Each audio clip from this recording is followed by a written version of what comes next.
Welcome to the Healthy Living Podcast, hosted by coaches Bill and Essen. With so many fitness fads and trends, compounded with hundreds of mixed reviews, it is nice to know that this madness can be simplified into meaningful content, whether you want to believe it or not. There are millions of Americans that are literally eating themselves to death, a learned behavior that has been passed down from generation to generation. Let's connect with the team that has the knowledge and experience to change this.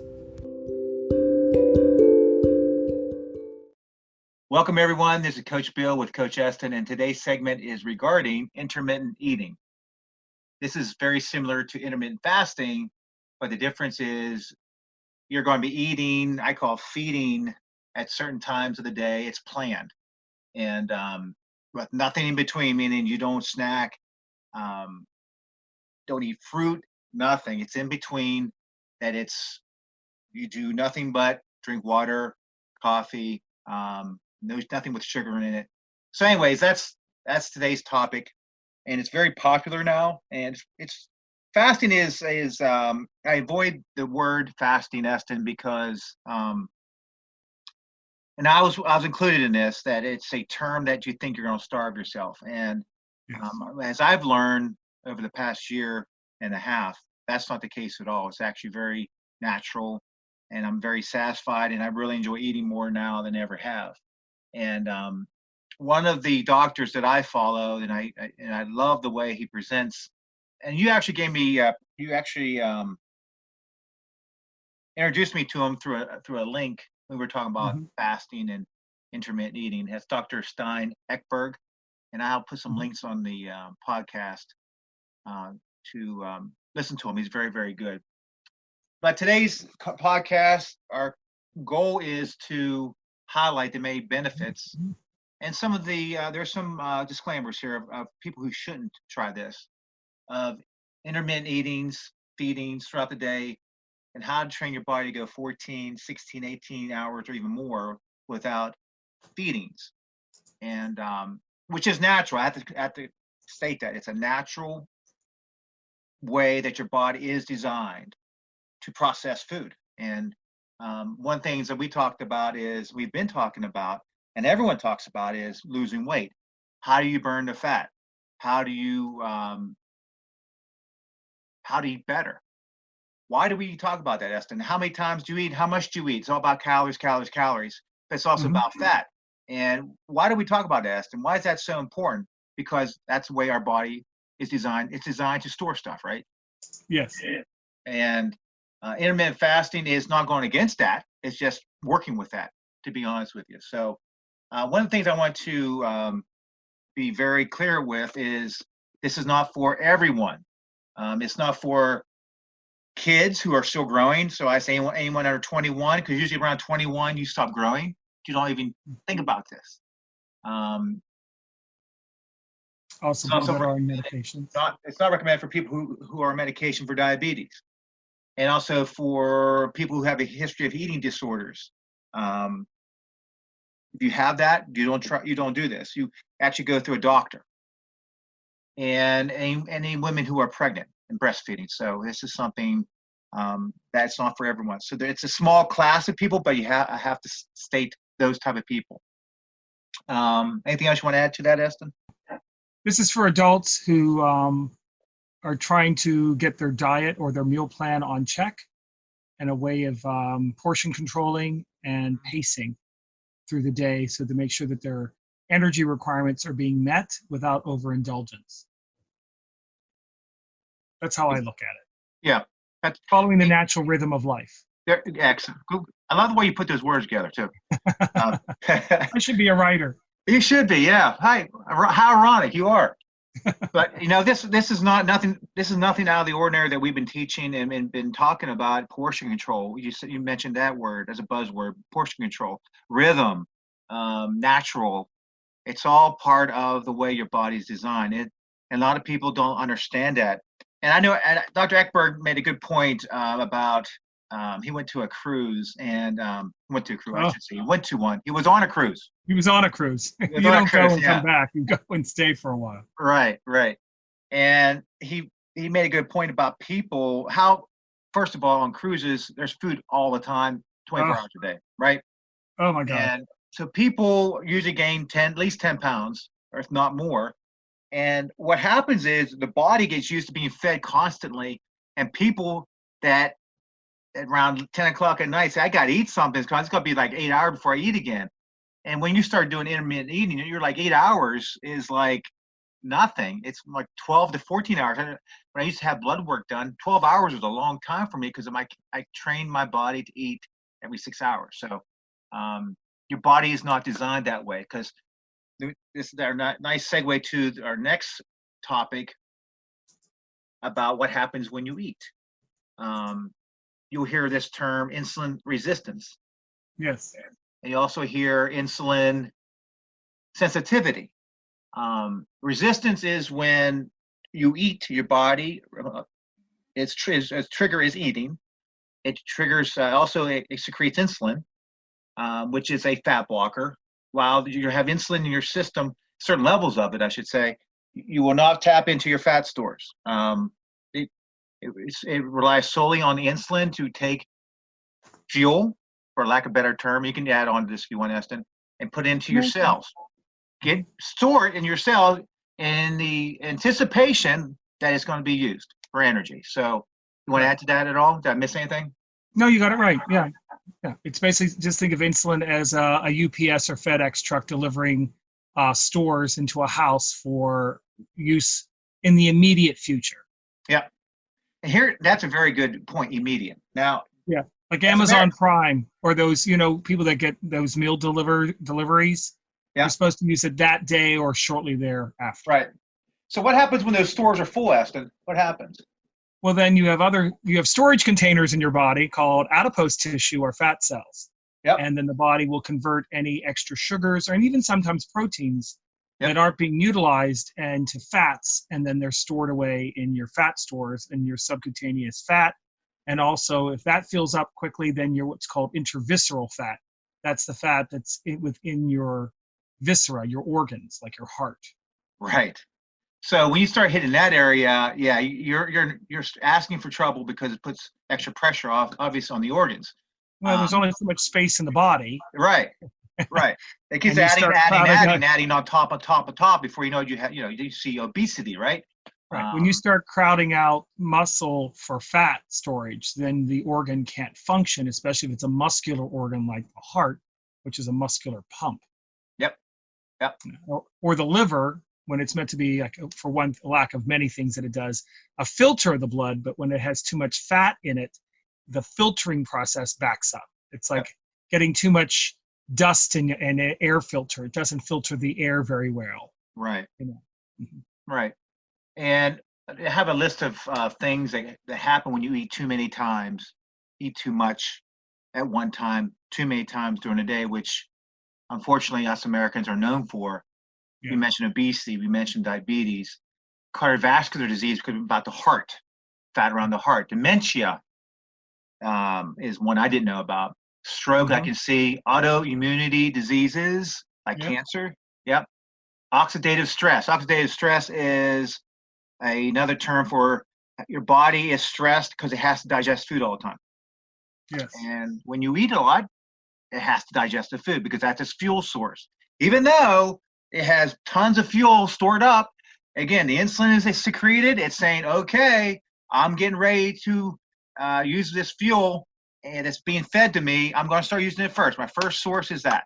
So that's how it works.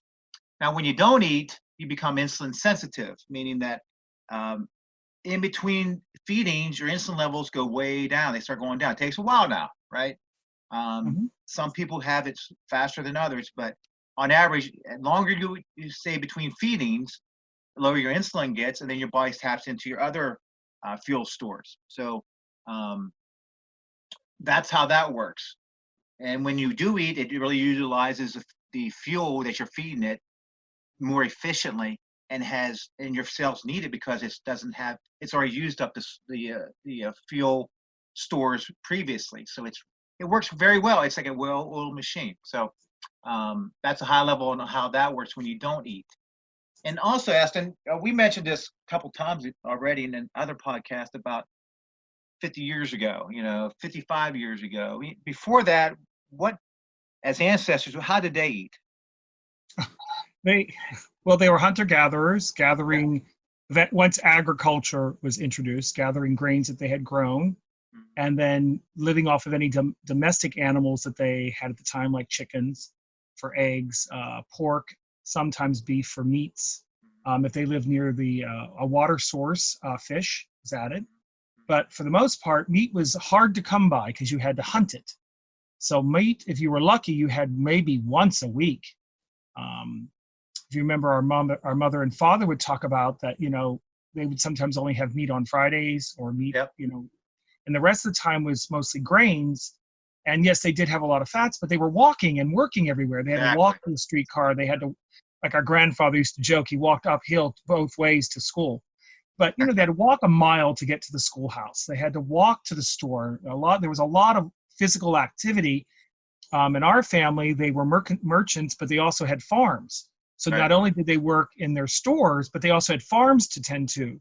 So they would get up in the morning, take care of the animals, do what they had to do, go in and then work all day in their store, then come home again at night, deal with the animals in the farm before they would go to bed. So they could eat a lot of the stuff that we can't do today because we drive everywhere. And also it's poor diet choices too. Yeah. Because everyone's in such a hurry, they do the drive-through now has replaced the kitchen in most homes. Yep. And that all started 55 years ago with the drive-through mentality. It didn't really start then, but the way food was being delivered did. And we didn't have to, the perishables were able to be stored longer, et cetera. I don't get into that topic too much, but the point is this, that our bodies haven't changed in tens of thousands of years. We're the same body today we were when we were following the herd. Yeah. And using teepees as homes. We have the exact same organs, the exact same metabolism. Yep. What's changed is the way food is delivered, how we actually eat and get our food. So keeping that in mind as we go through this podcast, it's very important to understand the next thing I'm going to talk about is popular eating cycles. And what does that mean by cycles? Well, you have to find a cycle that works according to your lifestyle. And for example, I'll give you mine. Mine, for the most part, Monday through Friday until recently, when I started working from home, it would be 12 hours. But I would eat 3 meals. My dinner would be very light, a baked potato with some cheese. That was it. That was my dinner. And I didn't eat till the next morning around 5:30, 6 o'clock in the morning. Then I'd eat at 1 o'clock. Then I would eat again at around 7 o'clock in the evening. Monday through Friday. Then come on the weekends, I would not eat till 9 o'clock the next morning on a Saturday. And then I would have my lunch, and I wouldn't eat again till the next morning. So that was a 18-6, 18 hours without eating on the weekend, 6 hours of eating. And during the week it was 12-12, 12 hours eating, 12 hours not eating. So most of the fasting that I do, which I recommend, which is the easiest, is do it while you sleep. So yes, and it's 18 hours without eating. I go 20 if I really wanted to, but with my lifestyle on the weekends, I need fuel because I'm going to go work out, for example, and et cetera. So that's how I do my eating cycles, and I've lost a lot of fat. Again, I have to stress weight loss should be focused on how much fat you have in your body, because we just mentioned earlier that the more fat you have, the more stress it puts on your body, and it does have weight. And Essen, you mentioned about our ancestors. They used to walk. It's aerobic. And when you do aerobic, like you said, like a butter in a pan, if you heat it up slowly, it starts distributing very easily, breaks down easy, and that's how your body uses fat stores. It has to get warmed up a little bit, and we usually recommend 20 minutes to get it warmed up. Then anything after that, you start tapping into your fat stores. So, so that's what I do. And the cycles are 12-12, like I mentioned. And also that's 3 meals, usually 3 meals a day, no more, and no snacking in between. 16-8. Then you skip breakfast. You have your dinner, then you skip breakfast and go to lunch. 18-6, which I mentioned, is good, best for women. Anything over more than 18-6 for women is shown not to be the best, but depends on a per person basis. And there's 20 hours off, 4 hours on, and then OMAD, 1 meal a day, which I recommend no more than once or twice a year. Like on a holiday. Exactly. Exactly. Right. And I don't know if people know this, but Herschel Walker, who is a very known sports figure, Yeah. he's been doing one meal a day for years. Oh, And wow. yeah, I didn't know that either. And he's a specimen. And his workout regime is unbelievable. It's usually just body weight, all body weight, actually. I don't know if he does anything other than body weight. But the point is this, that depends on you. I'm not saying you got to do this. The goal of this whole podcast is to understand how your body works and how your lifestyle is, and fitting that eating cycle into your lifestyle and make it easier for you. So again, it's all about health. And Essen, you mentioned about if you eat too much, what's eating too much? Well, I mean, if you eat until you almost feel like you can't move, you ate too much, in my opinion. Yeah. Or you eat so many times throughout the day, you're eating too much.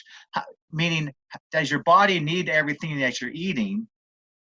Probably not. And also, are you going to burn what you have excess? Probably not. That you keep on eating the same way over and over and over again every day, 24/7, throughout the year, then you've gained a lot of weight. It's almost impossible to lose weight, because I tried that. I tried to eat 6 times a day, all healthy stuff. And I was trying to exercise more and more and more and more to burn that off, because I thought that's how you did it. And that's not how you do it. Exercise is for health. Eating is for health. They're a good marriage together, and you have to have a good balance. And that's where we come into play on how to find that balance for you. But I'll tell you this much: if you just want to learn how to eat better, it's common sense, right, Eston? I mean, sugars, carbs, breads, and pastas. Cut down on that. Eat when you're hungry. Try to go 3 times a day or 2 times a day, but eat a good meal to your full. Well, I always say till you're satisfied. Till you're satisfied. Exactly. And for me, that's when I'm full, I'm satisfied. I'm not. Before, when I was full, I ate too much. Now, since I've been doing this intermittent eating, I don't have to eat that much, and I'm satisfied. So it's Your I'm stomach good. adjusts, your brain adjusts. Yes. Yep. And I have here about health. It's when every organ, every cell is functioning optimally because it has the resources to do the job it needs to do. And well, that's like what you're saying, Bill. I'm saying that a good marriage of food and activity allows your cells and organs to work as it's supposed to work. There's no added stress to it. It doesn't have to worry about always digesting food. It can actually take care of itself. And over a period of time, if you want to fast once or twice a year, when I say fast, I mean 24 hours or more, then you start getting into autophagy.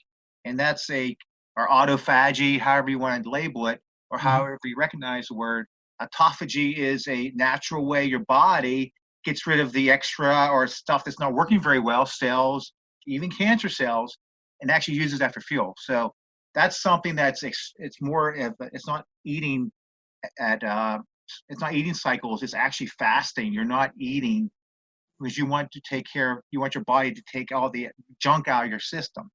Now, when you fast 18 or even 20 hours in between eating cycles, you get some autophagy there, but the true autophagy is about at least 20 hours or more. So, but you need to consult your doctor about that for more information. But I just want to throw that out there. That's also a natural thing that happens, and that's why I don't recommend doing it once or twice a year, because it does. Your body needs fuel, so we'll use some muscle, some protein to do that. And I'm not a big fan of that unless it's your goal to have your body take care of get rid of some old stuff, junk that it's been stored up for a while. So just understand that it needs to be understood that the body is consuming its own tissues for its own metabolic processes. This is what happens when people starve, and you're right, in certain diseases. Yep. So the destruction of damaged or redundant cellular components can occur, which it's kind of like cleaning house. Right. But it's a very delicate balance, because you don't want to go into a starvation mode where your body starts harvesting muscle proteins. And don't forget, your heart is a muscle. Yep. Just like all the smooth muscles that are lining all of your viscera. And if you don't do the balance correctly, it'll choose that over fats. Right. Yeah. So the disclaimer is you got to consult your doctor. We just mentioned it because it's a you just can't go into a 24-hour fast like that. You have to work your way up to it. Right. And you're right. You're playing with the natural regulating mechanism of our cells that will regulate and remove anything that's unnecessary or dysfunctional. That's true. Yeah. And it does allow the orderly degradation and recycling of all of our cellular components. Mm-hmm. But again, if you cross the line, it'll actually start going after the good stuff. Yep. At the bottom. Yep. Yep. So please consult your doctor if you're thinking about doing this, and get blood work at your pre, during, and even some post labs of your blood to find out if you're deficient in anything. So maybe you can do a little bit of supplementing of certain minerals or nutrients that you're lacking, and to Good see advice. if those levels are being maintained throughout your adjustment period. Yep. A dietitian can do the same thing. Right. Yep. So it's a real deal. It is a process that needs to be monitored, and but with that being said, it's something that I believe everyone should do. It's almost like a cleansing, once a year cleanse. So, but again, you have to be smart about it. Just don't go into this recklessly. We're here to give you advice and disclaimers. It's not like quitting smoking. It's not like one day you just stop smoking. Exactly. Good point. One day you're just not going to stop eating. You're right. I'm Very just good gonna stop analogy. eating now because no. I just want to stop eating and take care of some bad cells. No. No. Yeah, right. One thing that we could start doing right away is cutting down carbs and sugars, which includes soda pop. I just said two things the same, but that's because depending on who's listening and where, like where I live, we call it soda. Where you live, it's called pop. Some places call it soda pop. Right. And the companies feed on our weaknesses, and that's a pun intended. Companies like the food manufacturers, the Coca-Cola products, they feed on our weakness, which is our brain feeds off of sugar for fuel, so it's going to crave that if you feed it. It's like a drug. So the more you stay away from it, the easier it is to not indulge in it. So we need some sugar in our body. We do need some sugar. We don't need overindulgence of it, though. Right. Well, good sugars too. Like fruits and vegetables. Yeah, but even in fruits like grapes, they're simple. Grapes are nature's candy, so too many grapes is not good. Correct.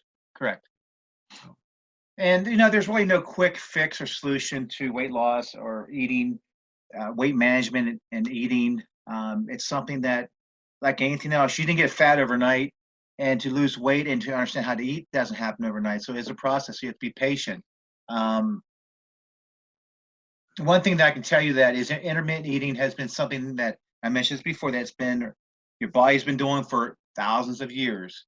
And it's just recently that within the last 100 years, we've changed the way that we eat. Our body hasn't changed, but we have changed the way we eat. And understanding that why we do what we do now and how we were supposed to do it is a great accomplishment. And a lot of people don't do that. And for me personally, I used to have to eat all the time. I was in sports, and I still am active in I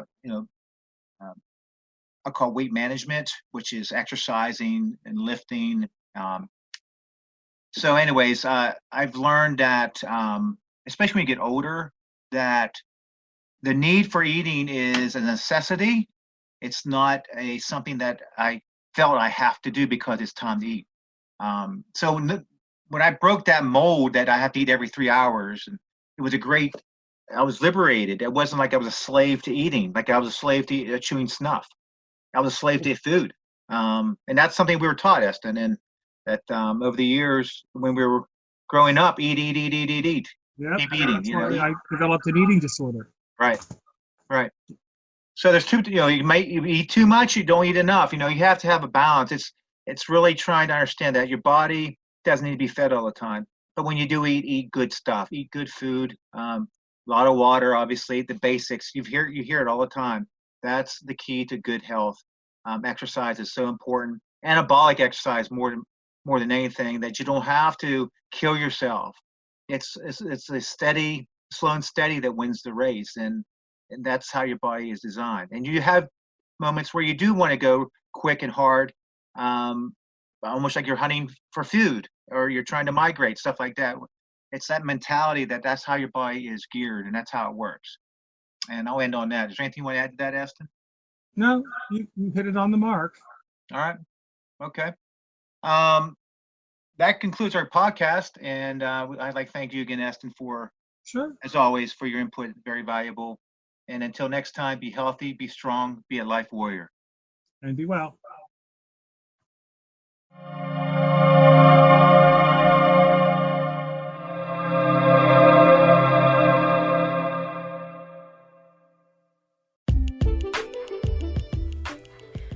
The opinions and topics expressed in this podcast are those of the participants and do not necessarily support the opinions and views of the wellness community. We would love to hear your thoughts, so click on the message button and give us your constructive feedback. Thank you for listening and make a positive difference today.